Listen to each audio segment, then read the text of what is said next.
Imagine you're at a football game when this obnoxious guy sits next to you. He's loud, he spills his drink on you, and he makes fun of your team. Days later, you're walking in the park when suddenly it starts to pour rain. Who should show up at your side to offer you an umbrella? The same guy from the football game. Do you change your mind about him based on this second encounter? Or do you go with your first impression and write him off? Research in social psychology suggests that we're quick to form lasting impressions of others based on their behaviors. We manage to do this with little effort, inferring stable character traits from a single behavior, like a harsh word or a clumsy step. Using our impressions as guides, we can accurately predict how people are going to behave in the future. Armed with the knowledge the guy from the football game was a jerk the first time you met him, you might expect more of the same down the road. If so, you might choose to avoid him the next time you see him. That said, we can change our impressions in light of new information. Behavioral researchers have identified consistent patterns that seem to guide this process of impression updating. On one hand, learning very negative, highly immoral information about someone typically has a stronger impact than learning very positive, highly moral information. So, unfortunately for our new friend from the football game, his bad behavior at the game might outweigh his good behavior at the park. Research suggests that this bias occurs because immoral behaviors are more diagnostic or revealing of a person's true character.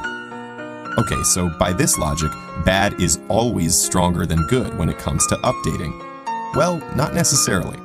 Certain types of learning don't seem to lead to this sort of negativity bias.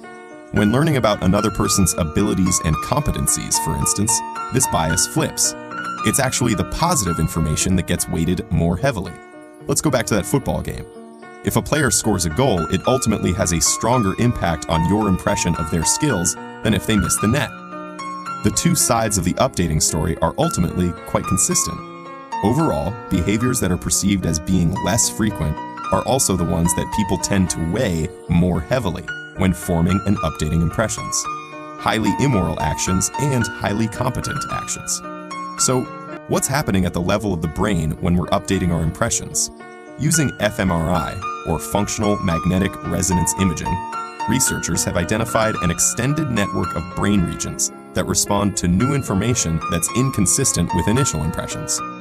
These include areas typically associated with social cognition, attention, and cognitive control. Moreover, when updating impressions based on people's behaviors, activity in the ventrolateral prefrontal cortex and the superior temporal sulcus correlates with perceptions of how frequently those behaviors occur in daily life. In other words, the brain seems to be tracking low-level statistical properties of behavior in order to make complex decisions regarding other people's character. It needs to decide, is this person's behavior typical, or is it out of the ordinary?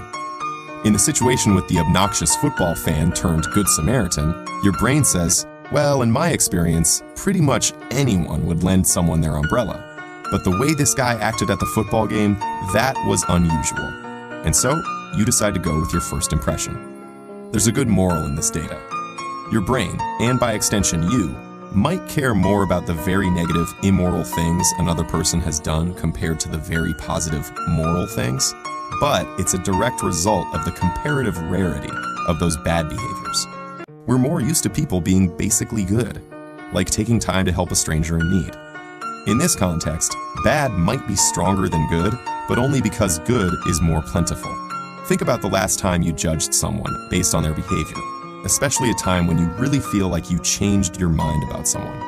Was the behavior that caused you to update your impression something you'd expect anyone to do? Or was it something totally out of the ordinary?